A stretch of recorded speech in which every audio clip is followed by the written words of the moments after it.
روزے کی حالت میں نماز کو ادا کرنا ضروری ہے۔ بے شمار لوگ وہ روزے تو رکھ لیتے ہیں لیکن نماز کے قریب نہیں جاتے۔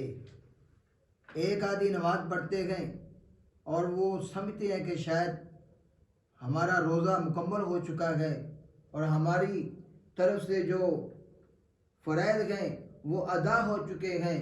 ایسا نہیں ہے۔ ہم عام حالات میں بھی نماز نہیں چھوڑ سکتے۔ روزہ بھی فرض ہے، نماز بھی فرض ہے۔ روزے کی فرضیت اپنی جگہ پہ ہے، نماز کی فرضیت اپنی جگہ پہ ہے۔ روزہ بھی ہم ضرور رکھیں گے، روزے کی بھی ہمیں معافی نہیں مل سکتی اور اسی طرح نماز کی معافی بھی نہیں مل سکتی۔ اور پھر رمضان کے اندر تو یہ ہمارے اوپر دوہرا فرض ہے کہ ہم روزہ بھی رکھیں گے اور اسی طرح اس کے ساتھ ساتھ نمازوں کی حفاظت بھی کریں گے۔ اگر کوئی انسان روزے تو رکھتا ہے لیکن نمازوں کی حفاظت نہیں کرتا، نماز پابندی سے ادا نہیں کرتا، اس انسان کو روزہ رکھنے کا کچھ فائدہ نہیں ہے۔ نبی مکرم صلی اللہ علیہ وسلم نے فرمایا، العہد الذی بیننا وبینہم الصلاۃ فمن ترکہا فقد کفر۔ ہمارے درمیان اور ان کفار کے درمیان جو فرق ہے وہ صرف اور صرف نماز کا ہے۔ جو انسان نماز کو چھوڑ دے گا گویا کہ اس انسان نے کفر کیا ہے۔ تو میرے عزیز بھائیوں، نماز اتنی آسان چیز نہیں ہے جتنا ہم اسے آسان لیتے ہیں، اتنی عام نہیں ہے جتنا ہم اسے عام سمجھتے ہیں۔ ہماری تو اپنی نماز ہے، جب دل چاہے پڑھ لیں، جب دل نہ چاہے چھوڑ دیں۔ حالانکہ ایسا نہیں ہے۔ اللہ رب العزت نے قرآن کریم کے اندر بے شمار مقامات پہ نماز کی حفاظت کی تاکید فرمائی ہے۔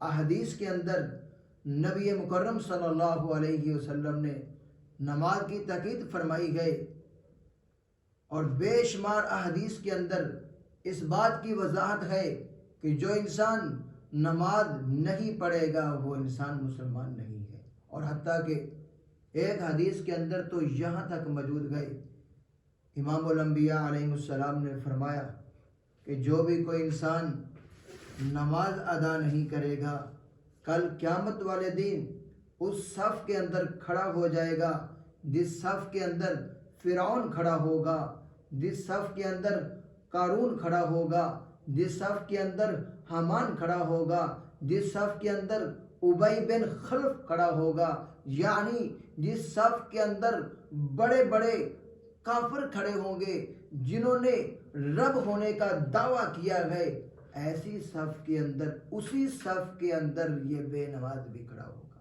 العیاذ باللہ۔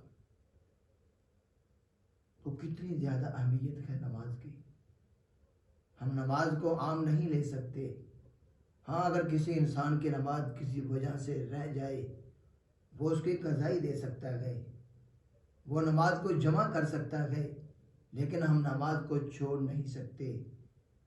اسی طرح رمضان کے اندر بھی اگر ہم رمضان کے روزے تو رکھیں گے، نماز ادا نہیں کریں گے تو ہمیں روزوں کا بھی کچھ فائدہ نہیں ہے، کیونکہ اللہ رب العزت کی مراد یہ نہیں ہے کہ انسان صرف بھوکا اور پیاسا رہے۔